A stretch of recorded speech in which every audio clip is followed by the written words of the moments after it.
Le mouvement pour la renaissance du Cameroun monte officiellement au créneau pour dénoncer les magouilles perpétrées par Elections Cameroun afin de biaiser les listes des inscriptions sur les listes électorales. Une fraude préélectorale selon le président national du mouvement pour la renaissance du Cameroun qui a donné un point de presse ce 12 septembre ici au siège du MRC à Odja. Il s'appuie sur les chiffres de la diaspora et de l'extrême nord. Mais il n'y a que 19 000, il y a moins de 20 000 inscrits, Camerounais inscrits dans toute la diaspora. Ça ne nous dit rien. Sur 6 millions. Et ça, c'est la base des élections 2018, c'était 19 000. Et ce qui nous interpelle donc, c'est qu'on a soustrait encore 364 électeurs de ces 19 000, sans nous dire quand et comment. Voilà le problème.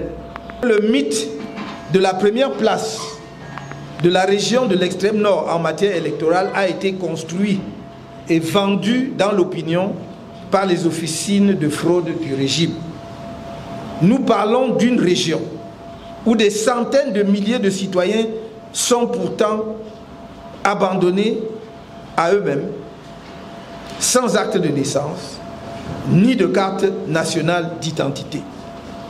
Par quelle magie une région où effectivement les populations sont dans un tel état, où nous connaissons également l'état de paupérisation, par quelle magie peut-elle être le premier vivier électoral au Cameroun? Des manipulations selon le mouvement pour la renaissance du Cameroun, une stigmatisation de la diaspora et du peuple camerounais qui rappelle, selon le MRC, les chiffres de la présidentielle de 2018, un appel à la vigilance. Il s'agit là de pratiques criminelles qui tuent les balbutiements démocratiques camerounais.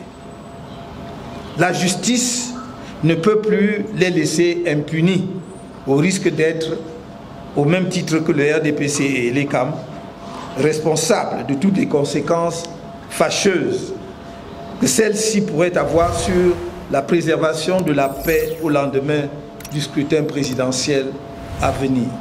Il faut rendre publique la liste de tous les électeurs inscrits comme l'exige l'article 80 du Code électoral, une violation de la loi, selon le MRC. Il a l'obligation, à la fin de chaque année, c'est-à-dire au mois de décembre, de publier la liste de tous les électeurs inscrits.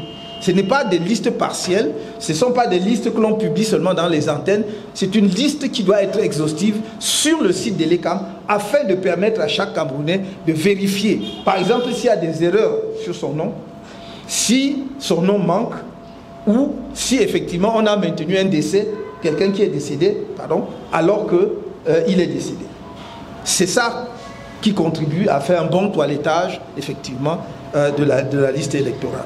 Le MSC qui questionne également le rôle trouble joué par les entreprises chargées d'assister l'ECAM dans la biométrie et la numérisation de tout le processus électoral. Ces deux sociétés allemandes, Giesecke et De Vries, d'une part, et Veridos d'autre part, sont pleinement comptables du martyre du peuple camerounais et devront en répondre.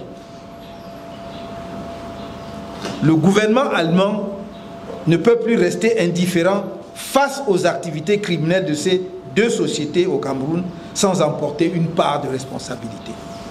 Le MRC appelle donc à un audit du fichier électoral, interpelle le gouvernement sur les responsabilités des sociétés chargées d'assister l'ECAM et demande au gouvernement, au président de la République et aux institutions de prendre leurs responsabilités.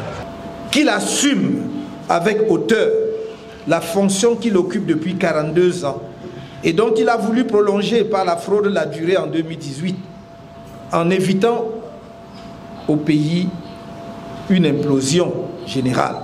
Oui, c'est maintenant qu'il doit agir pour arrêter ce mauvais vent que font souffler sur notre pays à l'approche du prochain scrutin présidentiel les instances dirigeantes de l'ECAM et leurs partenaires techniques allemands, à savoir Giesecke et De Vries d'une part et Veridos d'autre part. Maurice Kamto estime que le système en place veut pousser le peuple camerounais à bout. Le MRC qui dit prôner jusqu'ici le changement par la paix et par les urnes alerte ainsi sur d'éventuels débordements post-électoraux en 2025. Depuis le siège du MRC à Oja, Bran Kamga, Naya TV.